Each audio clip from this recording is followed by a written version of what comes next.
de grabación? Sí, sí, Perfecto. me llegó. Ya, entonces solamente como de temas formales, para que quede registro en la grabación, mi nombre es Camila Alarcón. El marco de esta entrevista es la realización de la tesis de magíster, las energías renovables como herramientas para la reducción de la pobreza energética, oportunidades y desafíos para los municipios chilenos. Y solo para que quede la constancia en esta grabación es que voluntariamente tú aceptaste que esta entrevista fuera grabada, y también decir que tu participación es voluntaria y que eres libre de renunciar a cualquier momento del desarrollo de esta entrevista en caso de que así lo estimes conveniente, sin necesidad de dar alguna excusa o alguna razón formal. Y bueno, tu consentimiento respecto de ser parte de esta tesis. Sí, no hay problema.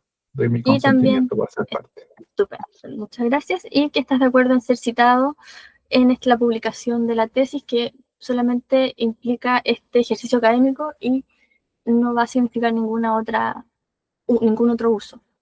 Ningún problema. No. Ok. Bueno, para empezar entonces, agradecería si me puedes decir tu nombre completo y tu cargo actual. Pablo Andrés Rodríguez Machuca y mi cargo actual es analista de sistemas de energía renovable para empresas privadas. Muchas gracias. Vamos, las encuestas las dividí en 5 secciones.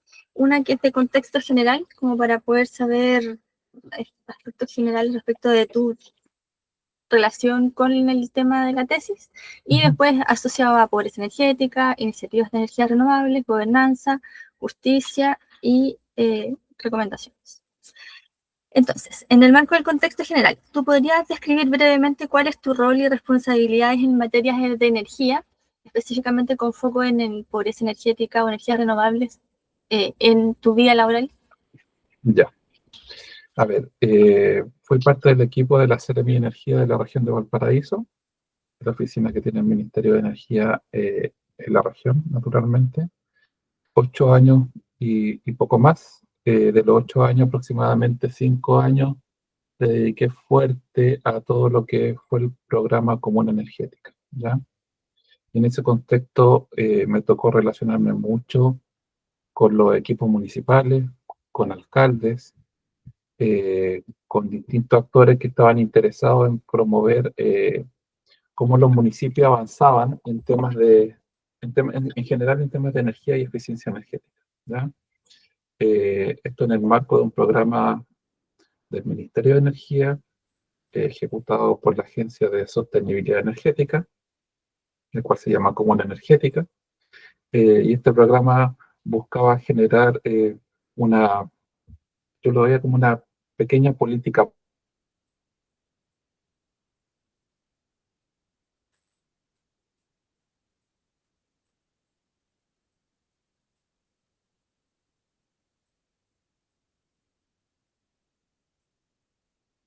Sí, que pero no sé si tú me escuchas.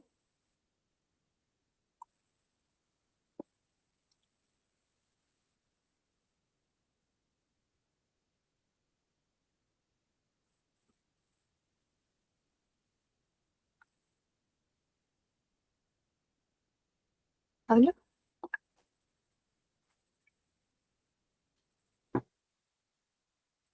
Ahí volvió la Ay, comunicación. ajá, Ahí perdón, volvió, perdón. no hay problema. Eh, este tipo de... ¿Se sigue grabando? Sí. Sí. Se ha perdido la conexión, se está intentando restablecer la conexión, me aparece un mensaje. Ah, no, pero yo te veo perfecto. ¿Sí? Ujú. Ah, ya.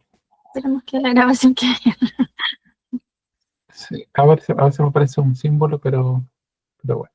Este tipo de iniciativas permitió tanto que los municipios se acercaran mucho al Ministerio de Energía, a la Agencia de Sostenibilidad Energética, pero también se acercaron a su territorio, se acercaron a sus comunidades con estos temas, ¿ya?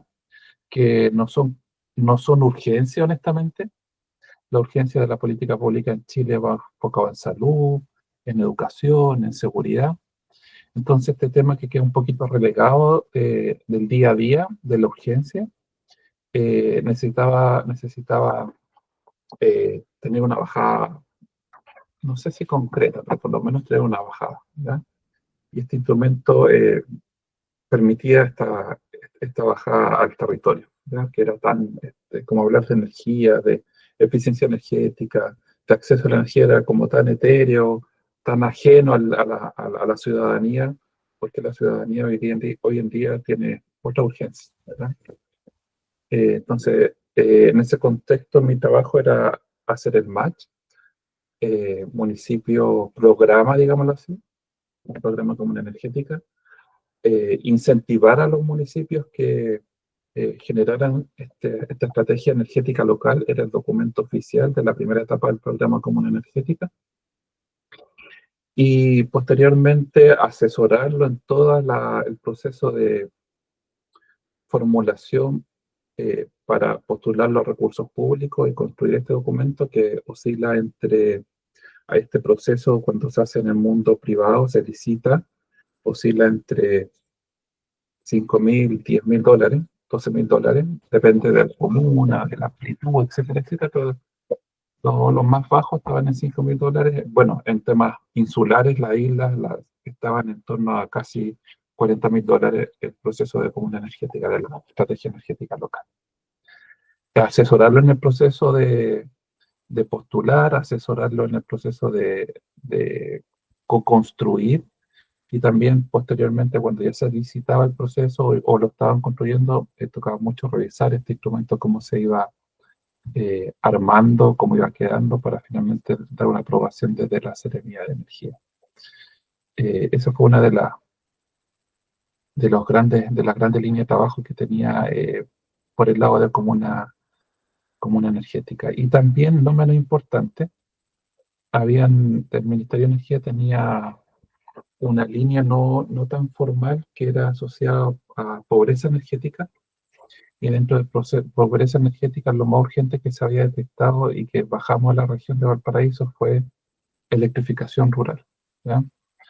Identificamos muchas zonas sin energía derechamente. En la región de Valparaíso nos tocó conocer mucha gente que no tenía acceso a la energía eléctrica, cero, todavía tenían velas, y era impensado para ellos tener energía, apretar un botón y tener luz cuando ellos lo quisieran, menos tener electrodomésticos, obviamente, con todo lo que implica no tener energía eléctrica, no solamente la luz, refrigeración, acceso a información, todo lo que tiene cualquier persona en una ciudad, en un centro urbano. Y ahí también me tocó apoyar procesos de energización me acuerdo, un par de localidades, en Cartagena, en Rinconada, y también extender líneas eléctricas en Olmué, ¿ya?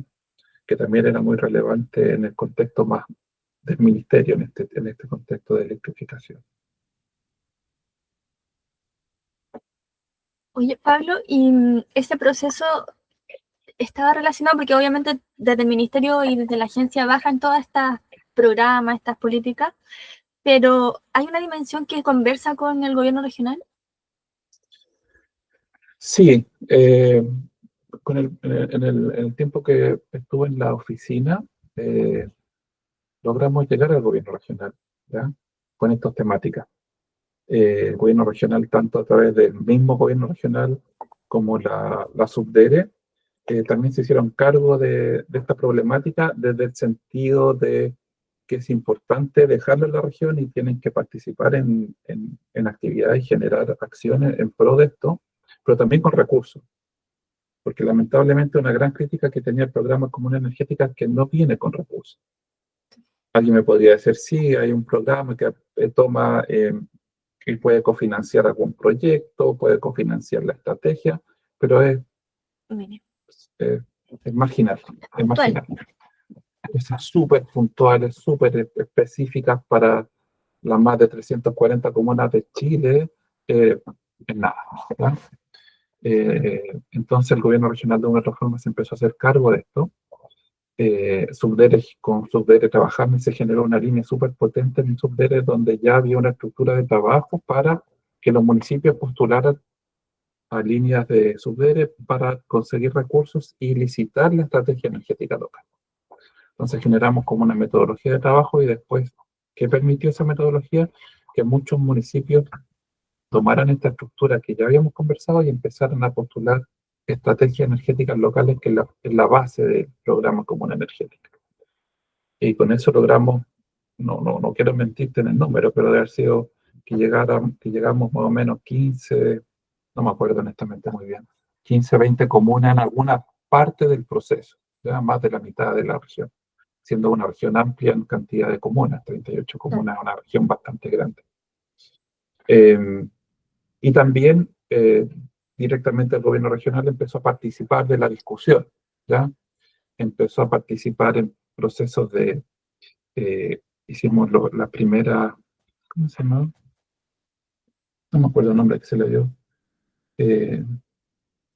No, cuando juntamos varios municipios una vez al año a conversar sobre el programa común energética. No es conversatorio. Los encuentros, conversatorios. Sí, encuentro. Encuentro donde se juntaban, alcanzamos a hacer dos. Creo que hace poco se hizo otro, pero me acuerdo que el primero fue muy potente. Se hizo un teatro grande en Quillota. Fueron muchos municipios. Pusieron municipios, puso el gobierno regional, puso subdere, y ahí se generó este encuentro de conversación para que directamente los pobres subderes se dieran cuenta que los municipios estaban interesados y estaban demandando cosas en función de este gran programa que era Común Energética. Y eso es principalmente lo que se hizo por el lado de la región en concreto. Lo importante de esto también, y no hay que dejarlo de lado, es que este proceso, que fue súper potente en la región de Valparaíso, en especial esta conversación con ustedes, se empezó a replicar mucho en otras regiones, porque ya habían generado una forma de trabajar. Entonces Subdere dijo, oye, hay una forma estructurada que las otras regiones repliquen, ¿ya? Y permitió que otras regiones también avanzaran en esta línea. Y eso hizo que de alguna manera se institucionalizara ese mecanismo de trabajo, porque en el fondo partió como una cosa Exacto. entre profesionales de las instituciones y luego se institucionaliza porque funcionó. Exactamente, ¿cierto? Tal cual. Ese es el punto. Mencionaste hace un rato que obviamente los temas energéticos no son prioritarios, porque los municipios atienden las necesidades más básicas de la gente, entonces obviamente los temas energéticos entendidos como en la generalidad no van a ser como la prioridad, al igual que los temas ambientales. Entonces en esta línea, cómo se cruzan todas las líneas temáticas que los municipios tienen que abordar, cómo se articulan los temas energéticos desde esta perspectiva de la pobreza energética principalmente, con las dimensiones ambientales, sociales o en tu caso también académicas en el trabajo que se realizaba. Qué compleja pregunta. ¿Cómo se articulaba? Bueno, si uno hace la mirada muy simplista, la primera articulación venía directamente con los equipos de medio ambiente de los municipios, ¿ya? Como que ahí nacía el gran pichito de la presión a sus directores de departamento, a los gabinetes de los alcaldes, como que ahí nacía la necesidad de, oye, está este programa y nuestra comuna, nuestro municipio debe hacerse parte de este programa, ¿verdad? Entonces, Perdón, ¿sí? ¿Y el deber era porque entendían la necesidad y la urgencia de la temática o es por un tema discursivo? Porque te lo pregunto porque me acuerdo cuando nosotros partimos con los temas ambientales en medio ambiente, los temas medioambientales eran como más para el discurso que para la práctica. Quiero darle un punto a favor a los funcionarios de los equipos de medio ambiente. No era tan discursivo desde el punto de vista de ellos. Del alcalde, sí. Claro, de la autoridad. De las cabeceras municipales, sí. Porque había, ¿y por qué te digo esto? Súper concreto. El funcionario y el equipo de medio ambiente súper motivado y presionando desde ellos, uno notaba esta presión desde ellos para apoyarlos y preguntar y ver cómo se avanza, etcétera, etcétera. Pero cuando se llegaba al alcalde, el alcalde decía sí, ok, pero cuando el alcalde tenía que eh, dirigir, ni siquiera dirigir, o sea, poner las reglas del juego a los otros equipos, otros equipos municipales, porque este tipo de programas se insertan en la municipalidad, no se inserta en medio ambiente. Claro, Es transversal a los SECPLA, medio ambiente, a tránsito, a todos y todos tienen que de una otra forma aportar a la construcción de este instrumento. Entonces, cuando el equipo de medio ambiente llegaba con esta iniciativa muy motivado y realmente se notaba que querían llevarlo a cabo, pasaba al alcalde, pero el alcalde después no informaba a todos sus directores, el equipo municipal está haciendo, de medio ambiente está haciendo esto, necesitamos que lo apoyen con la información principalmente, necesitamos que lo apoyen con procesos que tengan que ver con otros servicios públicos. A ver, muchas veces eso no sucedía, ¿no? Yo creo que lamentablemente el 50 o 60% de las veces no sucedía. Entonces, en esa línea, el equipo medio ambiente, 10 puntos, sacaba igual el instrumento a duras penas, lo sacaba, pero sin el apoyo de la cabecera comunal que muchas veces era para el discurso, desde el punto de vista para la foto, en las actividades, cuando ya se llegaba al documento, cuando estaba la Autoridad Regional de Energía, la CEREMI o el CEREMI, a efecto de la foto y decir que estamos haciendo esto, pero finalmente uno se daba cuenta que no era tan así, ¿ya? Y no había una coordinación interna. Entonces, sí, efectivamente, destacar que los equipos municipales del área de medio ambiente, algunos conocían someramente la temática, ¿ya? Pero sí con el tiempo se empapaban y se motivaban mucho con avanzar con ese proceso. Otras articulaciones, eh, es importante comentar que por la formación de los equipos municipales académicas, trataban mucho de ellos llevarlo a temas ambientales y uno se encontraba dentro del instrumento con temas muy, muy ambientales, ¿ya? Pero lamentablemente el instrumento está enfocado netamente en temas de energía y eficiencia energética. Entonces muchas veces había que limpiar toda esta ansiedad de colocar temáticas ambientales. Por ejemplo, muchas veces uno se encontraba con reciclaje.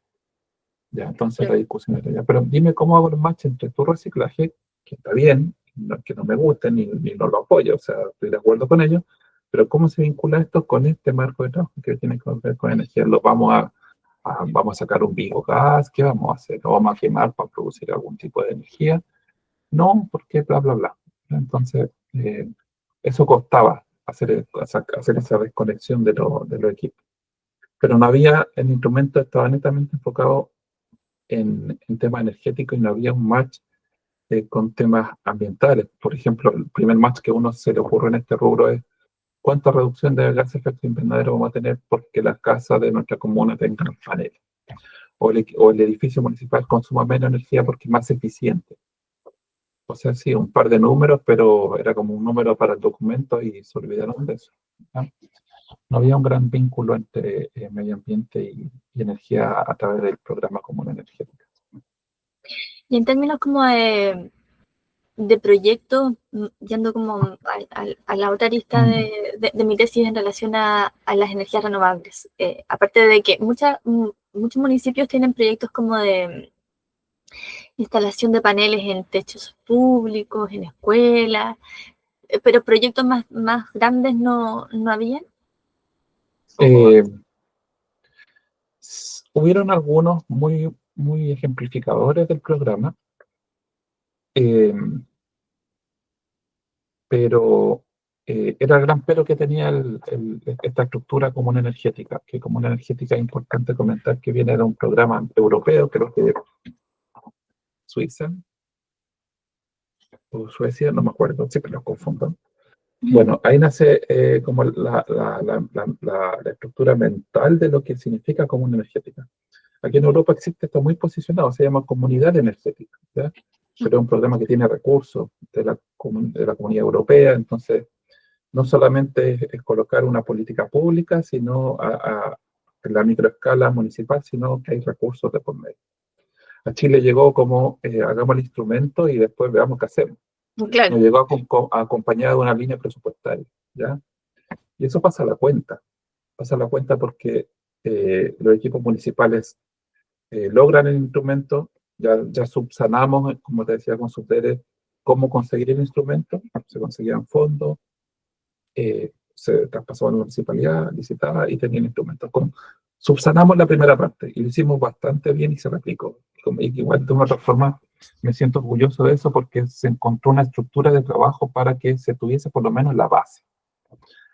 Pero de ahí para adelante había una gran frustración desde el equipo de la seremía como de los mismos municipios, porque ya este instrumento tenía un pequeño plan de trabajo muy simple, una descripción de una plana, de un proyecto. Hagamos el primer proyecto, que tenía un orden estructural. Puedes inventarte paneles fotovoltaicos en la escuela rural XX. Fondos, no hay.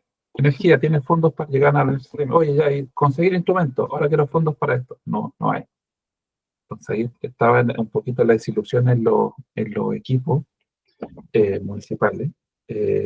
Oye, hicimos todo este trabajo, conseguimos esto, juntamos a la comunidad para construir, porque es un trabajo participativo con la comunidad y después no hay fondos para esto. Bueno, ahí que empezamos a hacer, que empezamos a conversar con Subdere para levantar proyectos, ¿ya? Levantar, como decimos en Chile, levantar cartera.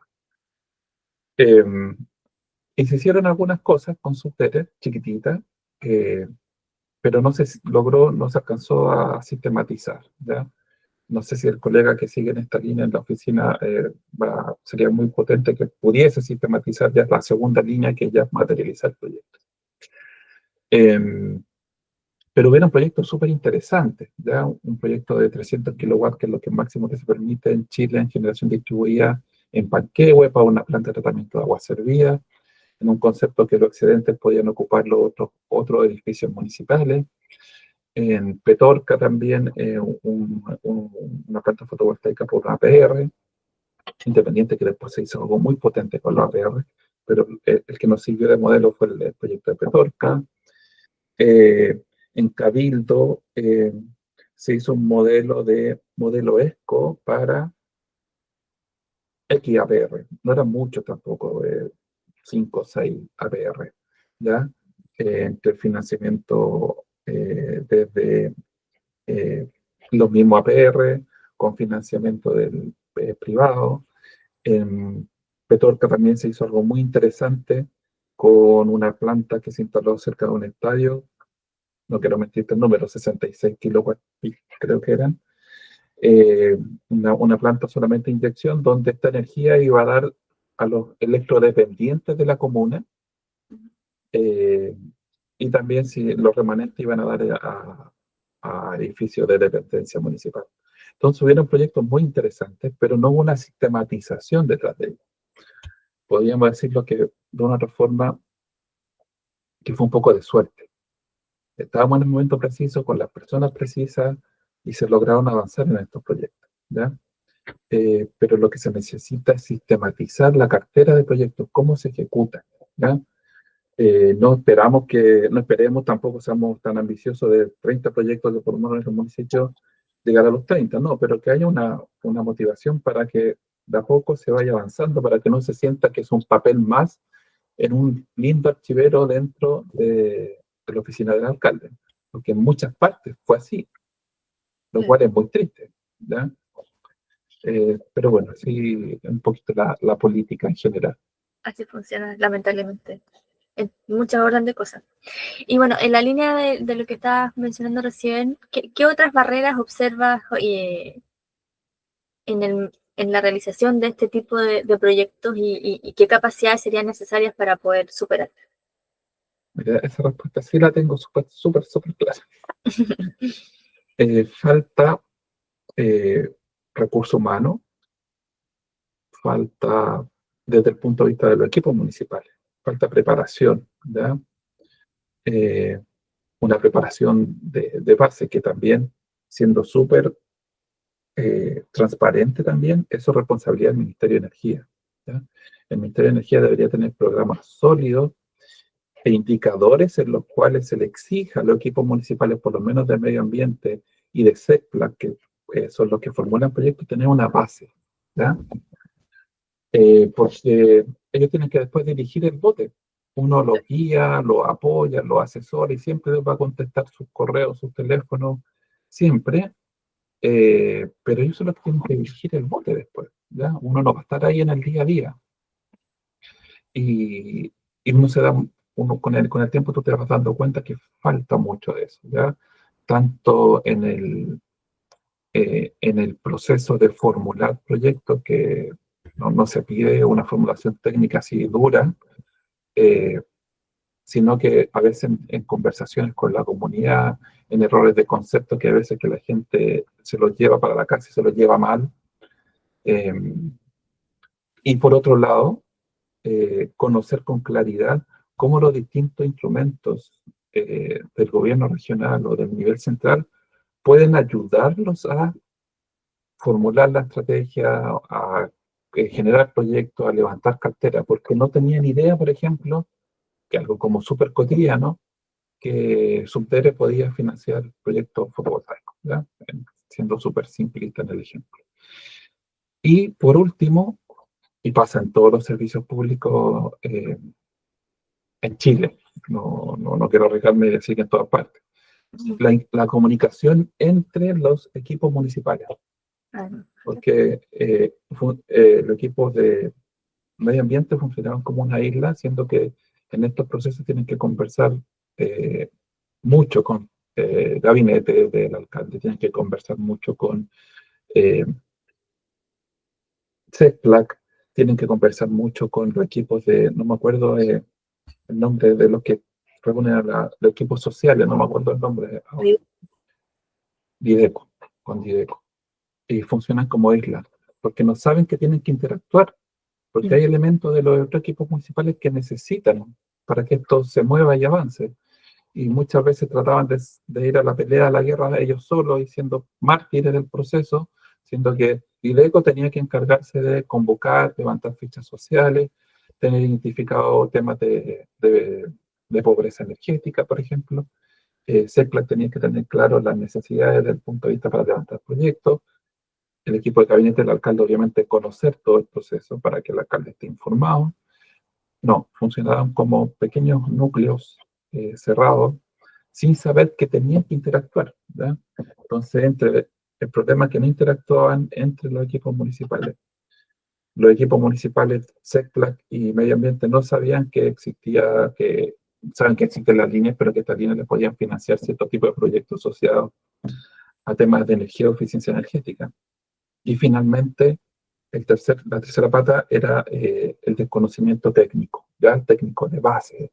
No pedimos algo que formulen, no sé, un tema muy eléctrico, ya que tampoco lo resolvían por la seremía, pero sí tener un marco conceptual claro, eso no existe.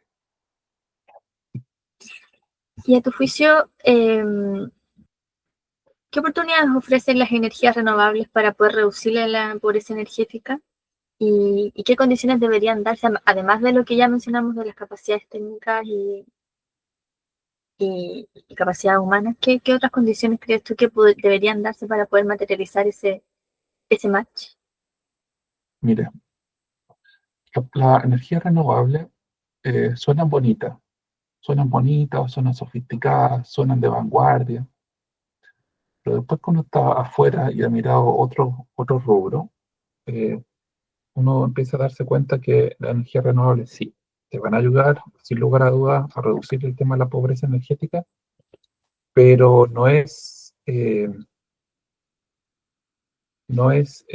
¿cómo decirlo?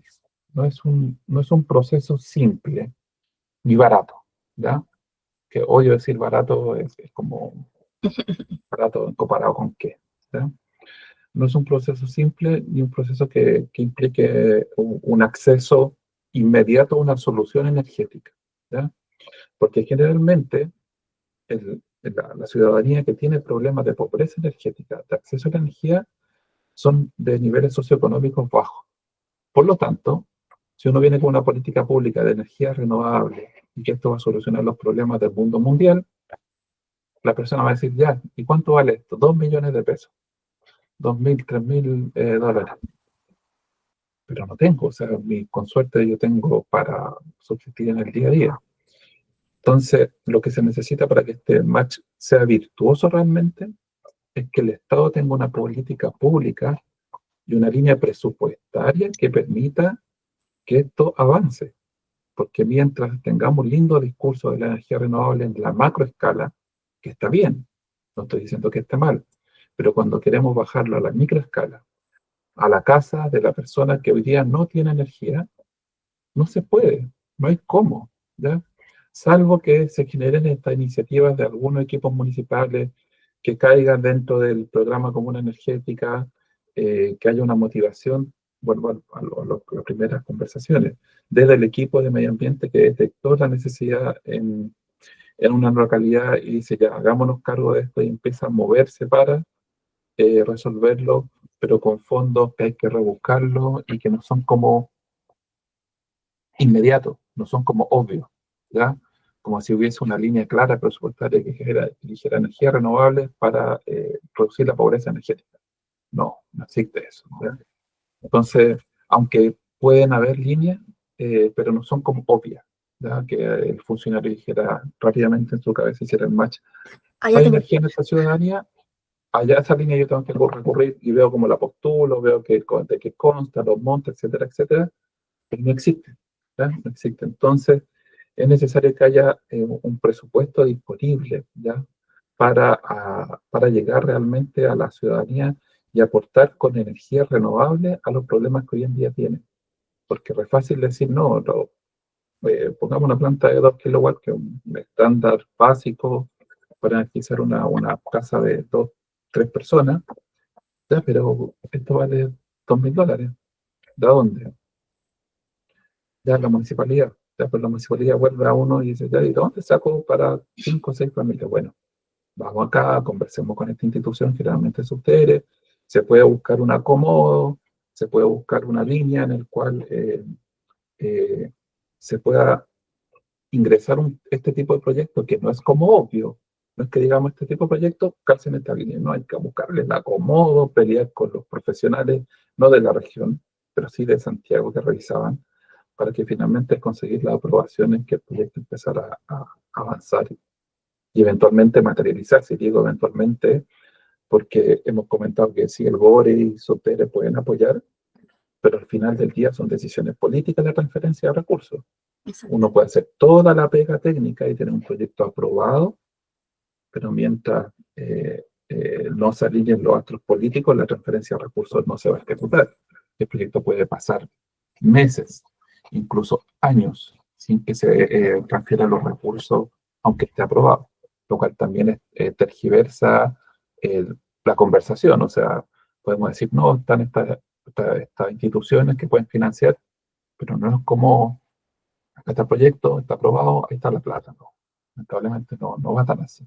Hay temas políticos de por medio, cosas que entorpece y puede frustrar también a los funcionarios, ¿ya? Nos pasó con Rinconada, un proyecto que nos costó, yo creo que más de un año, lograr la aprobación técnica, ¿ya? Y después otro año más, sí, creo que fue otro año más en conseguir los que se transfirieran los recursos, o sea, 2 años. Quizás esa familia que vivía en estas condiciones ya se fue de ahí, quizá mucha gente mayor, obviamente estas localidades que quedan aisladas energéticamente son personas adultas, entonces quizás, y nos pasó en una comunidad, ya había fallecido, no era el cabecera de la familia, pero sí era un integrante, ¿ya? En otra familia, me acuerdo en Cartagena, 2 personas se habían ido a la casa porque en realidad las condiciones ya no eran las óptimas como estaban viviendo en temas energéticos. Entonces, bueno, el tiempo en 2 años pueden suceder muchas cosas y los proyectos ya pueden quedar, entre comillas, obsoletos. Okay. Y además tampoco responde como a veces a los ciclos políticos. De repente cambia el alcalde y todo Sí, parte de cero de nuevo porque... sí, eso es otro desastre. Ese otro, el ciclo político de 4 años un poquito tóxico. porque, como tú dices, quizás el otro alcalde no va a ser su línea, su prioridad va a ser otra que está bien. No creo que ningún alcalde no quiera atender a las necesidades de la comunidad y deje todos estos temas eh, para, para más adelante, ¿verdad? No es la urgencia. Entonces también entorpece el proceso a nivel de lo que necesita realmente la comunidad. Oye, me adelantó un poco las preguntas de energías renovables, porque antes venían las de pobreza energética. ¿Cómo se entiende el concepto de pobreza energética desde lo institucional que tú pudiste ver cuando estabas en la Seremi y cómo lo ves ahora desde afuera? ¿Y qué limitaciones tiene la forma en que se aborda en Chile? A ver, pobreza energética, como que el concepto nunca se bajó con una línea clara para haber llegado con un discurso preciso, ¿ya? Eh, lo que se entendía por pobreza energética no era solo el acceso a la energía, que era lo que se entendía de buena a primera. ¿Ya? Pobreza energética no hay acceso a la energía. ¿Ya? Pero iba más allá de eso, o sea, que fuera accesible, asequible, ¿ya? Eh, y en todo ámbito de cosas, porque finalmente cuando uno llega al territorio a hablar de energía, es la luz, como se dice, es la luz, la energía eléctrica. Y va más allá de eso, ¿ya? Era cómo acondicionamos bien una vivienda térmicamente, cómo tiene acceso a calefacción, cómo tiene acceso a frío, en caso que fuese necesario quizá en otras regiones del país, cómo tiene un confort mínimo, ¿ya? En toda la amplia palabra energía, ¿ya? Un confort energético, ¿ya? Donde se cumplan los estándares mínimos que debería tener cualquier ciudadano que también vive en una metropolitana. Ya. ¿Y cómo se traduce también eso a cosas más básicas aún, que es como acceso a alimentación de calidad, acceso a información? Exactamente, exactamente. Y eso es súper relevante, es súper, súper relevante porque uno lo ve hoy, no tiene luz nomás. Ok, ya algunas personas tenían un pequeño generador diésel para 2, 3 horas encender algún electrodoméstico o luces, principalmente en la tarde-noche.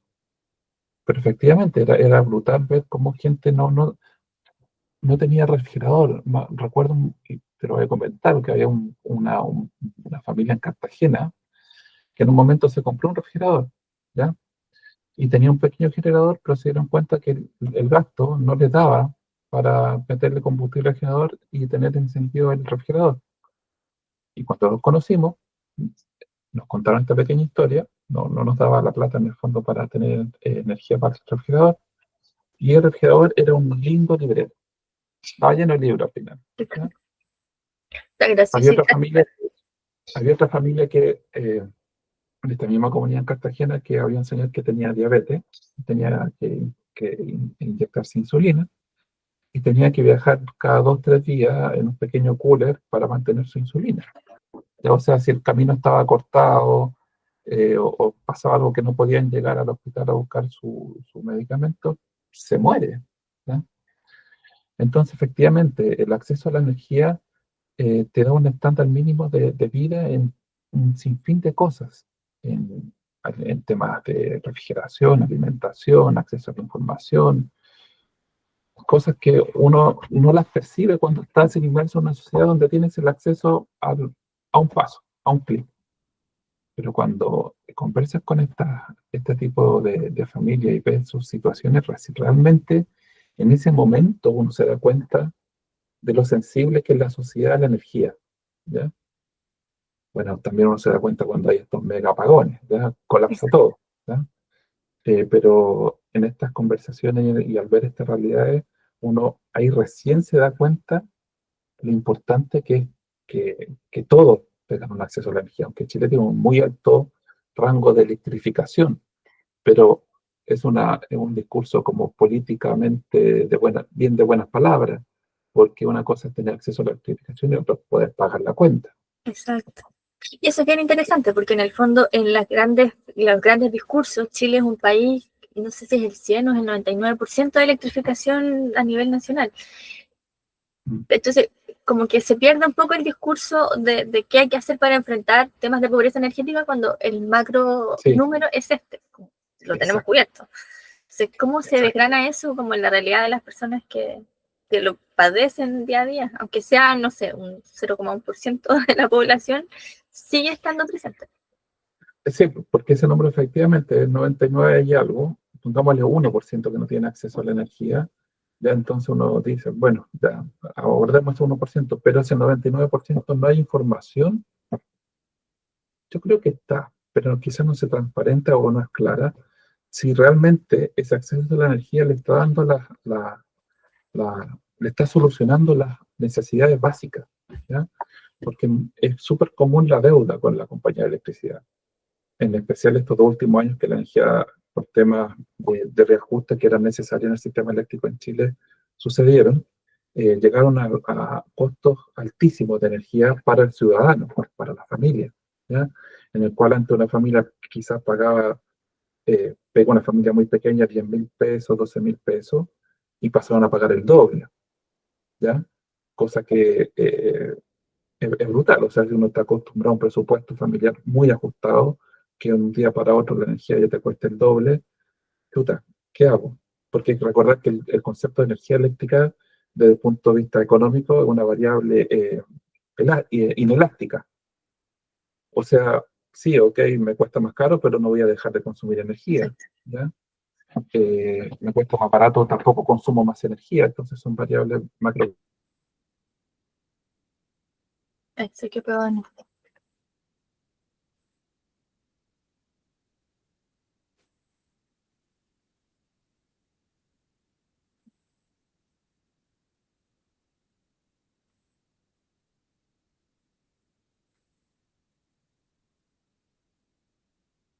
Pablo, ¿me escuchas?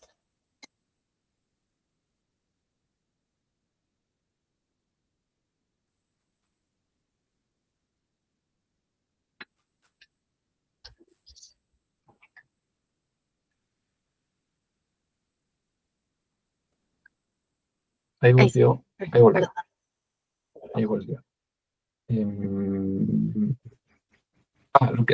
Para cerrar ese punto, lo que te decía es, como una variable inelástica, si consumo más, perdón, si es más cara, consumo lo mismo, si es más barata, consumo lo mismo. eh, la gente no le quedaba otra solución que asumir el costo, pero esto va en desmedro de otras cosas, ¿ya? Quizás van en desmedro de, si una vez al mes salían en familia al cine, por decir algo, ya no lo va a tener que hacer. Cosa que uno decía, oye, ya, pero ir al cine. Sí, pero también es una necesidad básica distraerse, Claro, el ocio. el ocio. O sea, no es pecado decir, vamos a destinar un pequeño presupuesto para el ocio o quizá otros temas, ¿no? O sea, tú le sacas, es como presupuesto, tú le sacas una cosa, pero para parchar otra necesidad, ¿ya? Entonces, caemos en ese punto. Y ahí la energía renovable sí tienen que aportar, pero volvemos al mismo punto. ¿Quién financia eso? Si la energía renovable te puede ayudar a disminuir la cuenta y a tener un impacto en el presupuesto diario familiar. Eh, pero sí, ya ok, ¿y quién me financia esto? Aunque hay modelos hoy en día, y las tecnologías también se lo permiten, eh, que la familia pueda acceder a a estas tecnologías ya de energía renovable a costos asequibles, con medios de financiamiento full privado, realmente también asequibles, modelo ESCO, etcétera, etcétera. La banca también ha estado preparándose para ello, pero también la familia no sabe que hay eso. Lo único que sabe, paneles, ¿da cuánto? 2 millones, no tengo, ya ahí quedó toda la idea. Pero el mercado hoy en día se ha ido ajustando a que existe la necesidad, no hay un recurso inmediato como un capital para sacarse de bolsillo ahora 2 millones de pesos y poner los paneles, pero sí hay modelos financieros que permiten, pero las familias no lo conocen, ¿ya? También hay algo importante que resolver. Ahora que no cargarle todo al Estado. El Estado tiene un presupuesto finito, entonces no le puedo cargar todo al Estado. Entonces el privado también puede hacerse parte. Y se está haciendo parte, pero las familias desconocen algunos instrumentos que pueden existir. Voy a volver sobre ese punto en un segundo, pero En relación a la pobreza energética, según la literatura, siempre los grupos vulnerables son los grupos indígenas, las mujeres, que son como los grupos vulnerables en términos macro de la discusión en general de, de todo tipo de cosas, no solo temas energéticos. Sí. Pero en tu realidad, como me conversabas ahora, como el tema de las familias, lo que te tocó ver, obviamente siempre está más ligado a las personas que están en situación, en pobreza, pero ¿cómo describirías tú a los grupos vulnerables? ¿Cómo los defines o quiénes consideras tú que son los más vulnerables en términos de pobreza energética? Principalmente, siendo muy práctico, comunidades aisladas, ¿ya? Generalmente pequeños caseríos de pocas viviendas, pueden ir entre 3, 4 a 15, 20 viviendas, en lugares muy apartados, de mal acceso, ¿ya? Eh, porque ese tipo de grupo, eh, además de no tener el acceso a la energía, carece de mucho de información. Por el solo hecho de estar aislados, vivir entre medio de los cerros, y viven así porque ha sido un tema generacional, ¿ya? Claro. Y nunca, o sea que en la cabeza de ellos muchas veces no han pensado y no está en sus planes moverse de ahí, y quieren seguir manteniendo el ritmo de vida que llevan, pero eso no quita que el Estado reconozca y se acerque, y evalúe si realmente quieren, no quieren, se necesita o no necesita A, B, C soluciones en cualquier orden de cosas. Generalmente los grupos más vulnerables, yo no solo lo vincularía con temas económicos, que sin lugar a dudas es cierto, ya niveles socioeconómicos más bajos, pero sí hacer colocar esta segunda derivada que es el aislamiento, ¿ya? El aislamiento territorial, donde ningún servicio público llega de forma ágil, ni la municipalidad sabe que existen, pero tampoco tiene como un monitoreo permanente del estado en que se encuentran, si siguen ahí, no siguen ahí. Y ellos mismos no tienen acceso rápido a servicios básicos, ¿ya? A salud, a temas, mira, algo tan simple, cotidiano, que es para alguien que vive en la ciudad un supermercado, yeah, una tienda de abarrotes. No tienen acceso a eso, tienen que saber abastecerse para largos periodos, y más encima, en algunas de ellas están metidas en lugares donde los inviernos pueden ser muy duros y que pueden quedar aislados muchas veces. Entonces, yo creo que hay que poner esta derivada del aislamiento territorial, ¿ya? No solo el tema de ingresos, ¿ya? El ingreso per cápita, sino que el aislamiento, ¿ya? Yo siento que tienen que ir de la mano, por lo menos en Chile. En Chile yo creo que eso es súper importante.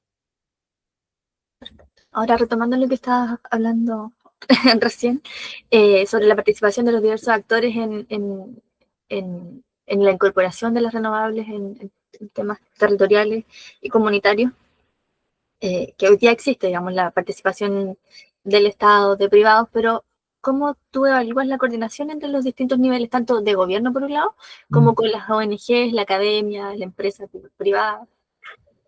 Hay una desconexión. Hay una desconexión. Bueno, por un lado la academia siempre ha sido su mundo, viven en su mundo ajeno muchas veces a la realidad, ¿ya? En general, no todo, ¿ya? Donde el mundo académico no se mide por impacto en la comunidad, sino por cuántos papers se están publicando a nivel de la universidad o de la facultad, ¿ya?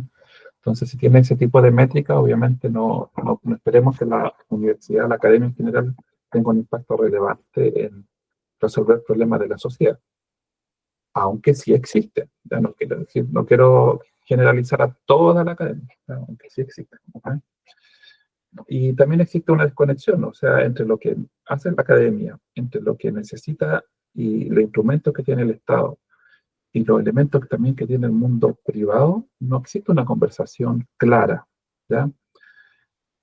Y quiero hacer el punto en claro, porque hay veces que se reúnen de a dos, a veces se reúnen de a tres, pero son cosas súper puntuales, súper específicas, pero no existe como un organismo que esté, eh, un organismo que esté a cargo de coordinarlo de forma permanente. A veces Corfo toma un poco este rol, ¿ya? Porque generalmente la línea de financiamiento de Corfo tú te vas a encontrar que necesita la academia, necesita el beneficiario, que es el mundo privado o la sociedad civil, y Corfo míralo como Estado. Entonces ya, Corfo a veces puede tomar este rol, pero las líneas de Corfo son complejas, ¿ya? Y son específicas y son súper puntuales, genera un trabajo muy a la vanguardia también, pero no te da solución en lo que estamos conversando, en el día a día, cómo resolvemos la pobreza energética, cómo llegamos a estas comunidades aisladas. Se ocupa de grandes proyectos de hidrógeno verde, de Claro, energización, así como desde el, más así macro. ya del top, cuando está ahí arriba en la ola, pero no en estos problemas. Por lo tanto, se requiere una organización más coordinada y el Estado debería hacerse cargo de cómo organizar los actores, ¿ya? Y la Pero agencia si no el Estado cumple. no se hace cargo de organizarse entre sí mismo, Claro, imposible. bueno, es como decir, oye, ya primero que el Estado se haga cargo de tener una coordinación que me decía muchas veces, hay un principio de coordinación del Estado, que en el fondo que las líneas de SUTER, las líneas de los gobiernos regionales, las líneas de MIDESO, todas estas cosas conversen, porque había, y te quiero aprovechar de dejar este ejemplo. Muchas veces intentábamos llegar con mejores proyectos, ¿ya? Fotovoltaicos con baterías o híbridos, cosas que no estaban seteadas en el sistema de Mideso, y llegabas a Mideso con esta idea que rentablemente, desde la mirada de rentabilidad social, era muy buena y tenía un muy buen impacto, pero Mideso te decía, pero el manual no está esto, no lo podemos ingresar, porque las métricas para medir los proyectos estaban estandarizadas y son de hace 10 años, ¿ya? Entonces había que modificar toda una estructura interna que es lenta dentro de un ministerio para que realmente puedan entrar nuevas tipologías de proyectos. Por otro lado, la SEC hace muy poco se fue actualizando el sistema de almacenamiento de energía, 2 años. Sacaron el RGR02 y el 06-2024, en el cual recién vienen a abordar las baterías. Porque antes meter un proyecto con baterías a la SEC, que es el organismo que se encarga de autorizarlo, era pega de chino, había que ingresarlo como proyecto especial y meterse como proyecto especial en un mundo desconocido, y hoy en día ya se estandarizó, ya hay un camino, ¿ya? Y eso obviamente favorece el mercado, favorece las soluciones y que esto avance. Pero fue hace el año pasado. Entonces, el Estado también primero tiene que hacerse cargo de coordinarse entre ellos, entre los distintos ministerios, saber las líneas, qué hace uno, qué hace el otro, que muchas veces uno no se da, ellos mismos no se dan, hoy no sabía que estaba bien eso. Pues mira, sí, sí, a eso me dedico yo. Y después hacer esta coordinación con el actor privado y con la sociedad. ¿Y la agencia no cumple ese rol como más de coordinación tampoco? No, no, honestamente no. Lo intenta, pero también son líneas súper específicas, como lo que hace Corfo sí, Corfo lo hace con el top de la ola, ¿ya? En súper tecnología, eh, pero no en el día a día. La agencia sí lo hace más en la necesidad de la ciudadanía, pero también son líneas pequeñitas, específicas, el presupuesto de las agencias súper ajustado. Entonces, volvemos a las primeras palabras, hay un tema presupuestario de fondo, ¿ya? Claro, al final Un todo tema redunda en eso. exactamente, y porque Chile tiene otros problemas que están antes de la energía. Claro. Entonces, no es que por, porque quiera el gobierno de turno no le da la línea presupuestaria que se necesita. Quiero pensarlo así, sino que necesariamente es porque hay que resolver educación, salud, seguridad. Pero tampoco es porque se cruzan los temas, porque en el fondo, de pronto los temas energéticos se pueden cruzar con temas ambientales, que se cruzan con Sí, sí, temas de también. educación. O sea, en el fondo, que haya un colegio que no tenga acceso a energía y los niños tengan que estar media jornada, Eso sí, porque, o sea, en el tiene fondo razón. se pueden mezclar, digamos, o sea, se pueden Sí, atender distintas, y falta esta organización que tú dices, con esta visión más global de no trabajar en islas como ministerio, sino que tener una visión más global de las exactamente, soluciones que llegamos exactamente. como Estado a darle a las personas. Y en un tema como más de gobernanza más local, desde tu perspectiva, ¿qué rol deberían desempeñar los municipios en la transición energética, especialmente con focos en la integración de las renovables y el hacerse cargo de la pobreza energética como tal? ¿Qué rol? Mm. O sea, ¿crees que en el fondo es suficiente el ejercicio de las estrategias de comuna energética. No, no, no es suficiente en absoluto. La transición energética tiene muchas aristas en los cuales los gobiernos locales tienen que, tienen que conocer primero que todo. Porque si tú llegas con el concepto de transición energética a un municipio, dependiendo del municipio también, lo primero que se le viene a la cabeza es, pongamos paneles en el techo del X, del colegio. Pongamos paneles, pongamos paneles. Los paneles lo Sí, resuelven todo. estos paneles resuelven todo, ¿no? Y va mucho más allá de eso, ¿ya? Es como invitamos al territorio a que los privados también inviertan en el proceso de transición energética, ¿ya? Primero que nada, cómo capacitamos a los funcionarios para que entiendan lo que es transición energética, lo que implica la transición energética, ¿ya? Y cómo ellos tienen que hacerse cargo desde la municipalidad, desde los equipos municipales, ¿ya? Y no solo pensar, transición energética, ya pongamos paneles, ¿ya? Eh, cómo van identificando, por ejemplo, las distintas industrias que están en las comunas que deben hacerse cargo y parte de este proceso de transición energética, ¿ya? Cómo se les promueve a que este tipo de industrias que ya están operando, o se les, no sé si se puede o no, yo voy a inventar, se les exige a través de una ordenanza municipal, no tengo idea, que se hagan parte, ¿ya?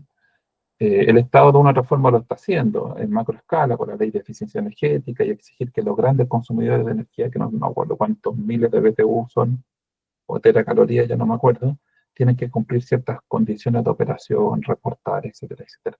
Pero estamos dejando de lado un montón de otras empresas, de otras industrias que son la gran mayoría en Chile. La gran mayoría no son las grandes empresas, quizás son las que más recursos dejan y aportan al PIB.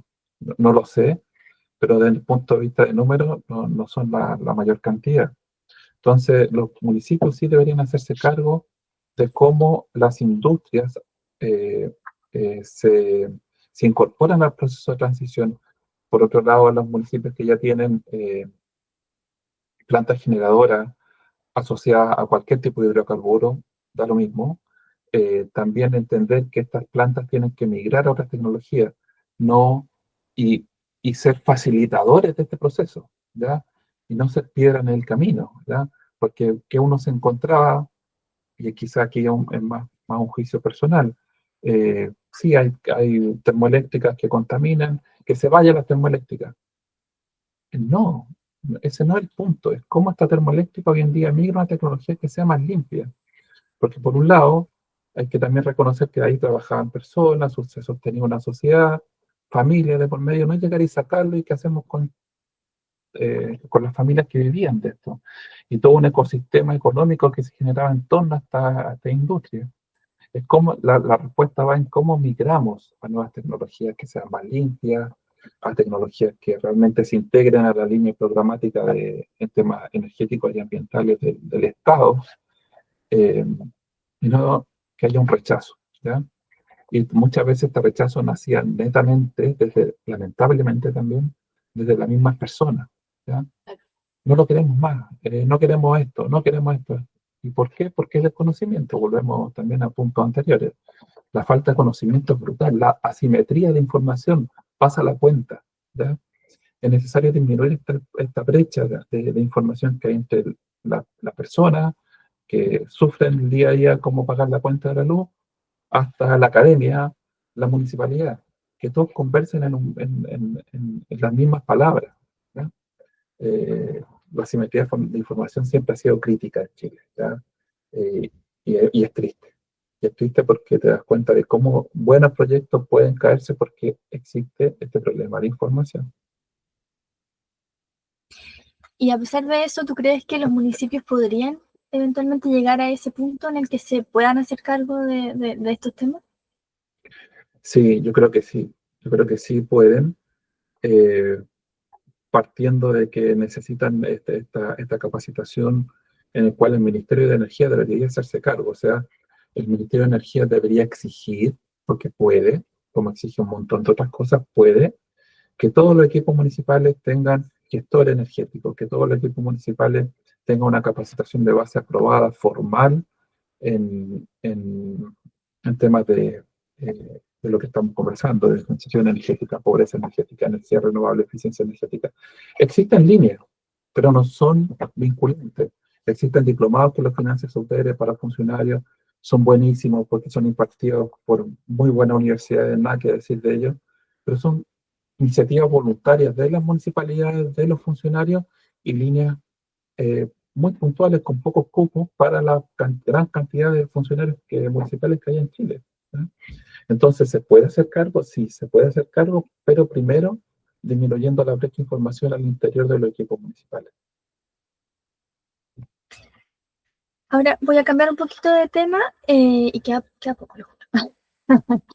Me voy a saltar a temas de justicia y de derecho a la energía. Tú que trabajaste desde el ámbito regional y que tuviste que bajar en el fondo las políticas nacionales hacia lo territorial, lo comunal, tú entendiendo la energía, o sea, la justicia energética desde distintos ámbitos, como desde cómo se distribuye el acceso a la energía, los servicios energéticos, si son inclusivas en términos de la toma de decisiones energéticas, si es que se reconocen apropiadamente a los grupos marginalizados y si es que se reparan los daños y las inequidades históricas. Esos es como los grandes marcos ¿Ya? de la justicia energética. ¿Tú crees que este concepto de energía explícita o implícitamente están presentes dentro de las actuales políticas energéticas en el país? Yo creo que sí, yo creo que sí, porque de una u otra forma los instrumentos con los cuales se empiezan a aprobar las tipologías de proyectos en este rubro, desde el Estado, ponderan mucho la inequidad, el acceso, eh, niveles socioeconómicos, y uno podría ver que eh, indirectamente el Estado está considerando toda esta problemática que existe y se está haciendo cargo, y yo creo que es lo que debe hacer, de atenderla y de llegar de forma, eh, no sé, no sé si la palabra es efectiva, pero por lo menos llegar de alguna forma, no sé, honestamente, pues la palabra no es rápida, definitivamente, eh, llegar de alguna forma a atender esta necesidad de justicia energética, que es un concepto como súper amplio y también yo creo que es menos conocido que pobreza energética, ¿ya? Claro. Por lo menos en el, en el mundo público, ¿ya? Menos en la sociedad civil. Pero sí, pienso que sí, que el Estado se está haciendo cargo, no sé si directa o indirectamente, pero me da más la idea que indirectamente al darte cuenta de cómo el Estado evalúa los proyectos, cómo el Estado pondera eh, eh, los distintos ámbitos que debe eh, describirse al momento de postular un proyecto. Y al mirar eso y cómo se plantean, tengo la percepción que sí, que el Estado de alguna forma se está haciendo de lograr esta justicia energética, eh, haciéndose cargo de esta brecha que existe. Creo que sí.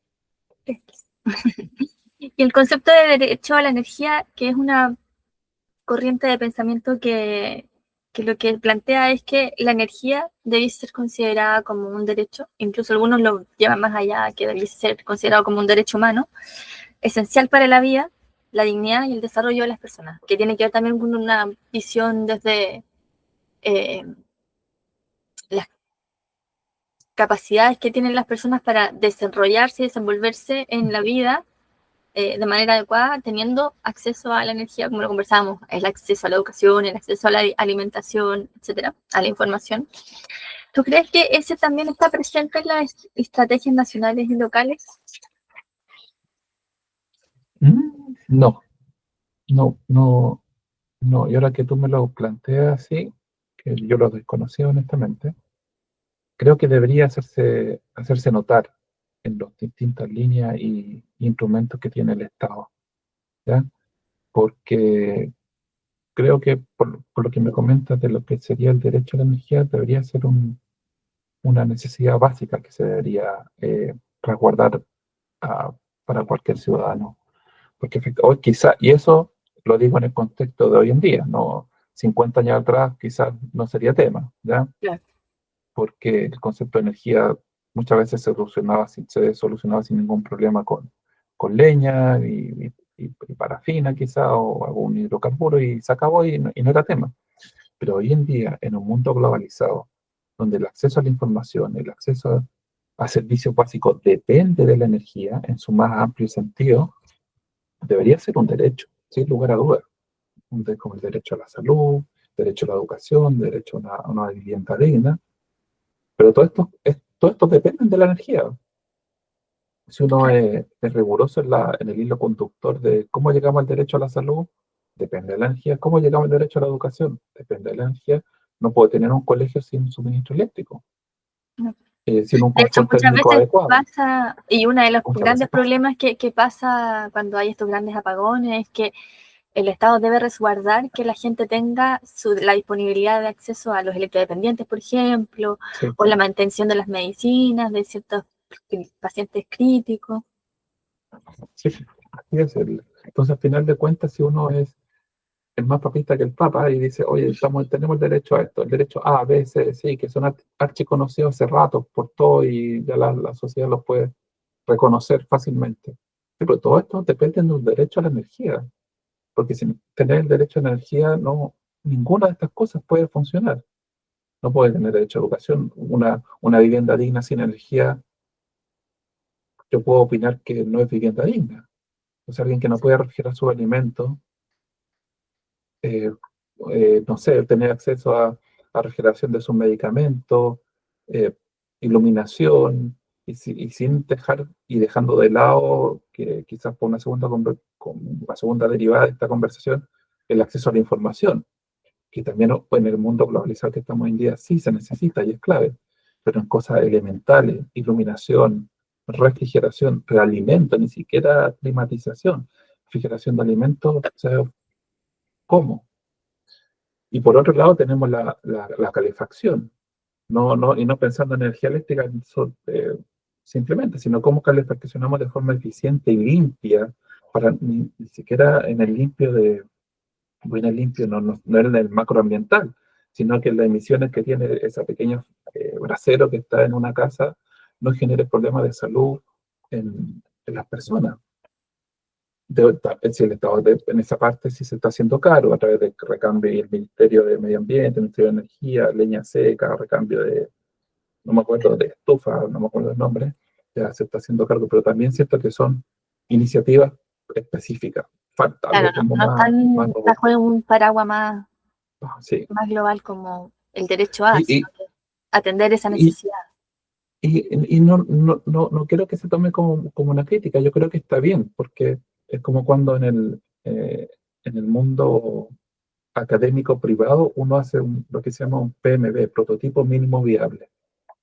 Tú antes de implementar una gran máquina, tienes que hacer un prototipo, pero funcional, un prototipo que realmente lo puedas construir y dé la solución para el cual está pensado, y después lo escalas algo grande y a la máquina realmente grande y robusta que va a todas las prestaciones que está pensando. Pero primero se hace un prototipo. Entonces yo siento que todas estas líneas que llevan más o menos 10 años son pequeños prototipos y espero que algún día digamos, ya, todo esto funcionó, ya, ahora pongamos plata y realmente hagámoslo como corresponde. Se hace en serio. Eh, Exactamente. y también, ¿cómo evalúas la contribución de los proyectos locales que sí se han podido llevar a cabo a los compromisos internacionales de Chile? Y si es que tú estimas que efectivamente está a nivel local esa visión como de contribución hacia los grandes compromisos internacionales o no. Está en el discurso, muchas veces la estrategia, en los discursos de los alcaldes, se habla de los ODS, el Tratado de Kioto, como así como cosas lindas. eh, Tenía un sereno que decía, eran grandes y elocuentes, Hernán Dinamarca. robarle la palabra a Hernán Dinamarca. Suena grande y elocuente. Y ahora que me acuerdo de sus palabras, sí, pues, suena grande y elocuente.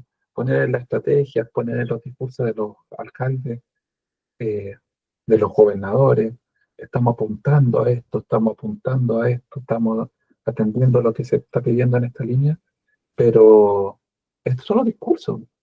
Porque si tú después le preguntas al funcionario, ya, y el ODS, no sé, el 17, ¿qué dice? Ya, te lo puede recitar, ya. ¿Y esto cómo lo estás aplicando en tu comuna? ¿No? Dentro de lo que tú haces o lo que estás pensando en tu ámbito de trabajo. No hay idea, es como, ya, veamos cómo se hace el match en las palabras, en el discurso, pero en la realidad, nada. ¿Ya? Quizás sí, obviamente en las instituciones públicas, en el Ministerio de Energía, Ministerio de Medio Ambiente, es la agencia, sí, ya, yo creo que sí. Hay un match claro entre esta política pública mundial, digámoslo así, ¿ya?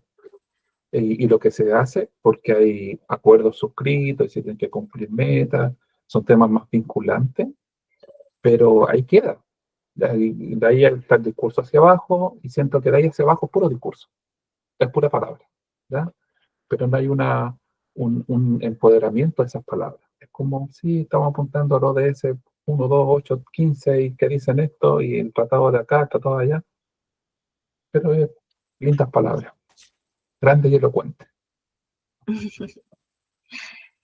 Oye, para finalizar, y bueno, esto medio que ya salió en la conversación entre medio, pero de todas maneras, si tú pudieras hacer una recomendación o un cambio en la política nacional que permitiera mejorar las capacidades municipales para enfrentar la pobreza energética a través de las energías renovables, ¿cuál sería? Eh, Sin lugar a dudas, la capacitación, que sea una, una obligación, ¿ya? No, eh, ah, ¿cuál es la palabra opuesta a obligación? Se me olvidan las palabras. Que no sea optativo, que no sea criterio a juicio del funcionario Voluntario. o voluntario, que no sea voluntario, esa es la palabra, que no sea voluntario. No, es que tengo tiempo, quiero tener un papel más, un cartón más, o en el currículum que aparezca esto, porque uno muchas veces piensa que es así, ¿ya?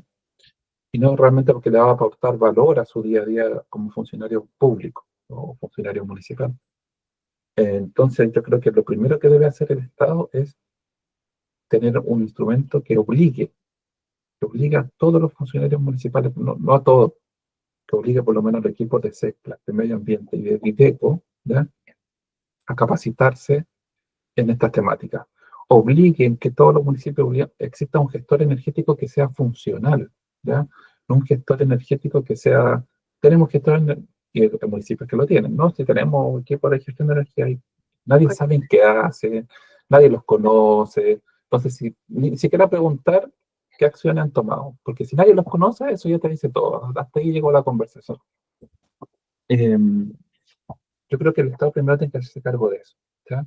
El Ministerio de Energía, generar alguna, no sé, voy a inventar un decreto, alguna ley, algo que obligue. Y después que solucionamos esa primera brecha, ya como a nivel ya que pasa, son otras palabras, a nivel de Congreso, de presupuesto, se generan líneas más robustas, que realmente acompañen por lo menos a la estrategia energética en el segundo paso, pero con cosas ya más estandarizadas, no acciones puntuales, que la agencia tiene este programa, sí, los presupuestos son 200 millones, es broma, 200 millones para 346 comunas, ok. Al menos tiene presupuesto. Medio ambiente. Lloremos sobre la serie presupuestaria.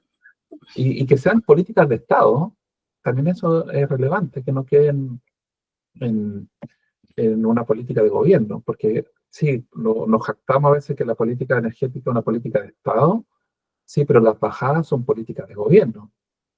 Entonces, muchas veces y me lo dijo Germán el otro día, estábamos hablando por WhatsApp y al final me dijo, pucha, no sé con qué línea programática a nivel de Estado, qué cosa va a sacar, qué cosa va a incorporar.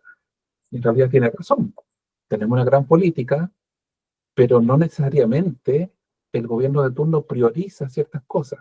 Quizá el gobierno que venga va a priorizar, por decir algo, y que me encantaría personalmente, se priorizan centrales nucleares. Y todo esto de energía renovable a la basura.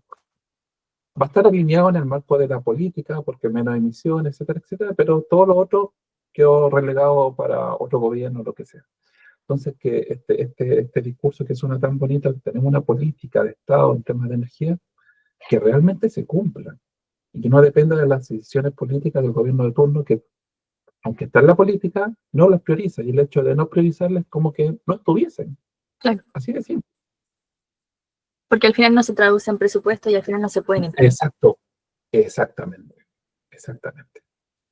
Así es. Bueno, Pablo, te agradezco muchísimo tu tiempo. No sé si hay algo que te gustaría agregar, que vaya en la línea de esta conversación y que no se haya mencionado tan en profundidad. No, solamente comentarte que cuando uno tiene ya una mirada del mundo privado, ya te comenté un poquito brevemente la academia es desconectada porque sus métricas son muy distintas al resto del mundo, aunque no todo a veces que se hacen cosas vinculadas a la sociedad, pero son equipos académicos específicos, pequeños consorcios. Eh, y por otro lado, ANID, que es el gran generador de recursos para la academia, tiene métricas que van a alinear con la academia. Pero desde el punto de vista full privado, eh, el privado lamentablemente eh, entiende el problema, y la parte lamentable es que lo asocia netamente a un tema económico, ¿ya? El problema que aborda el privado es cómo pago menos, simple. Me importa un carajo si voy a reducir 1, 2, 3 toneladas de gases de efecto invernadero, CO2 equivalente, porque eso no le contribuye absolutamente nada, salvo grandes empresas, que sí tienen métricas porque exportan a Europa, principalmente a Estados Unidos, como que no es tan relevante, pero cuando exportan a Europa sí le piden ciertos estándares de energía, de huella de carbono, de ciertas trazabilidades, pero son pocas, ¿ya? En el cual sí existe este match de donde priorizan, su punto uno es alinearse a estrategias globales en términos de emisiones, de huella de carbono, porque sin eso no venden en el fondo igual hay un tema económico. Y segundo es cómo reduzco costos, ¿ya? Pero hoy en día el mundo privado, el problema energético determinado netamente el privado, en la gran mayoría, lamentablemente está asociado a cómo pago menos, cómo esto es más rentable y hay otros parámetros de estabilización de costes y otros detalles, pero al final de cuentas es cómo pago menos. Y el privado, ¿y por qué te comento esto? Porque siento que el privado de alguna otra forma también tiene que hacerse cargo del problema energético, y no solamente el punto de vista de costo, ya cómo esto impacta en la sociedad, ya cómo sus consumos de energía eléctrica, energía térmica, transporte, ¿ya? Impacta en la sociedad. ¿Y cómo puedo reducir este impacto? ¿Ya? Desde el punto de vista de emisiones, principalmente de huella de carbono, de ciclo de vida, y no necesariamente llevarlo al tema plata, cómo pago menos. Bueno, si lo está viendo hoy en día así y está implementando cosas para reducir costos, qué bueno, ya, o sea, genial. Pero también debería entender que todas sus actividades tienen un impacto, ¿ya? Y hacerlas parte de su responsabilidad social empresarial, de sus metas institucionales. Eh, También hay falta que el privado también se haga cargo, ¿ya?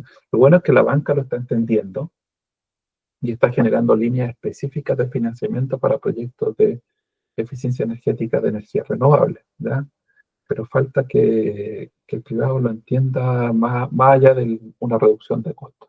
Claro. ¿Y cómo podría ser eso posible? Porque en el fondo, incluso todas las iniciativas que podrían verse como el privado pareciera estar entendiéndolo, también está relacionado a veces con medidas que el Estado toma, como incentivos de distintos mecanismos en que se Eh, integran. Lamentablemente, no en realidad qué bueno que sea así, que el mercado se autorregula, ¿ya?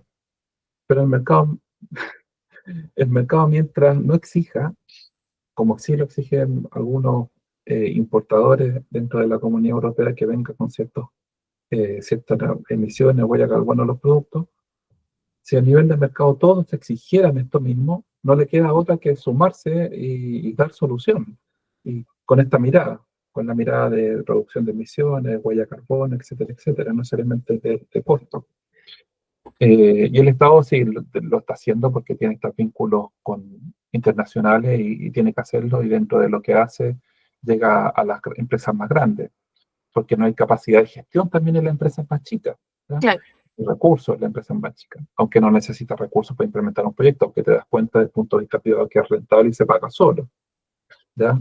Entonces hoy en día si tú me dices, no, es que las empresas más chicas, las pymes no tienen plata, da lo mismo, te diría yo, porque hoy en día un proyecto de este tipo se configura y yo te podría decir que se paga solo, no tienes que tener un peso en tu bolsillo para tener un proyecto de este tipo y aportar, ¿ya? Desde el punto de vista energético ambiental.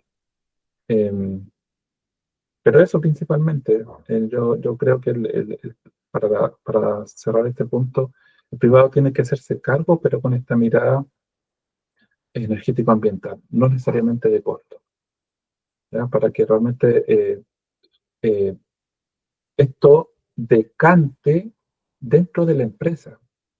Y este punto yo creo que es súper importante, porque a veces que cuando la política interna de una empresa es, no sé, tener un mejor ambiente laboral, vamos a llevarlo a otro rubro. Estas cosas terminan decantando en sus trabajadores y sus trabajadores en sus núcleos familiares. Claro.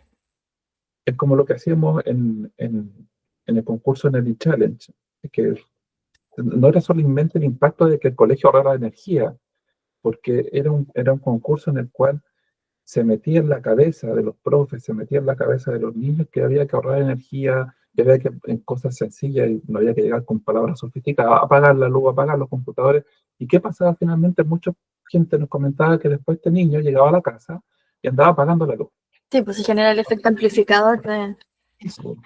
Y eso mismo uno espera que pase en las empresas. Si en la empresa hay una cultura de eficiencia energética, hay una cultura de conocer que todas estas actividades tienen un impacto en la huella de carbono, no en todos los trabajadores va a pasar, pero que basta que quede en uno, ya tienes un impacto. Ya tienes algo que va más allá de reducir la cuenta de la luz que paga la empresa. Interesante ese punto también. Pero claro, me cuesta pensar cómo se hace esa transformación. No No, sé, me gusta ese temas pensamiento. culturales. Pero, Temas por culturales. ejemplo, tú que estás allá en Bélgica, ¿ves que existe una diferencia de cómo opera el sistema privado allá y acá? O sea, en Chile, porque ninguno está en Chile. Eh, sí, sí, hay un tema cultural de fondo acá, eh, que está como bien incorporado el tema de la huella de carbono, por ejemplo. Ya hay muchas empresas que se dedican a eso y tienen que identificar su huella de carbono, pero por un tema de que la Comunidad Europea está muy encima de eso. Eh, por otro lado, la electromovilidad, yo vivo en una ciudad que yo creo que el 90 al 85% de los autos son eléctricos, ¿ya? Donde está desplegada una flota de cargadores realmente robusta y que permite la electromovilidad. Una ciudad donde se promueve la bicicleta, ¿ya? Esto, yo pienso que es como un pequeño Holanda, entre los canales y la bicicleta, que es más probable que te atropelle una bicicleta que te atropelle un auto. Entonces, ah, ah, y, y dentro de la cultura de la empresa, cuando tienen que arrendar flota de vehículos, está pensado que el vehículo sea eléctrico. Promueven y tienen convenios con flotas de bicicleta eléctrica, con arriendos de bicicletas, descuentos. Entonces, hay un tema cultural de fondo que ya está instaurado. Desconozco cuánto demoró eso, no creo que haya sido un día para otro, No, sin claro. lugar a dudas, ¿ya? Pero sí a nivel de la sociedad y de las empresas está instaurado. Quizás fue porque la energía es muy cara, no tengo idea qué gatilló eso. ¿Ya? El punto es que hoy día sí está instaurado en las empresas, en las personas, en la cultura, ¿ya? De cómo ser más eficiente. Yo siempre he pensado con un tema de costo, ¿ya? ¿Cómo se llama? De independencia energética, ¿ya?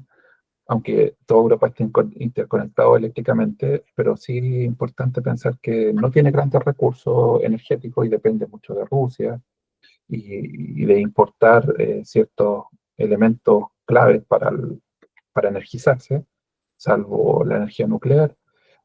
Por lo tanto, yo creo que mucho entre el costo y la independencia energética los llevó a promovamos la bicicleta, tengamos una ciudad preparada para la bicicleta, tengamos una sociedad preparada para la electromovilidad. Porque me decía, oye, que necesitamos electricidad. Sí, pero la electricidad la provee Francia con plantas nucleares, no teníamos que comprar gas. Entonces, todo está como bien engranado. Claro. Bien engranado. Bueno, además, de acuerdo a todo lo que yo he podido leer y revisar, en Europa, la Unión Europea se ha preocupado mucho del tema de normar, de trabajar en torno al tema de pobreza energética, de hacerse cargo de estos temas. Entonces me Sí, imagino que también hay una sí, triangulación macro a nivel continente sí, que sí, facilita también ese tipo de sí, incorporación. sí, sin lugar a dudas. Además que este continente es enano, Se enano, puede ¿no? hacer. Tanto, En son 2 horas todos está en cualquier otro vecinos. país. Entonces, era como obvio, están todos tan pegados, tan juntos, bueno, hagamos algo común. Era como lo esperable. Mm. Bueno, Pablo, muchas gracias por tu tiempo, por tus importantes contribuciones a este análisis de la tesis. Espero te sirva. Sí, no, de todas maneras. Voy a ponerle fin a la grabación y Ya.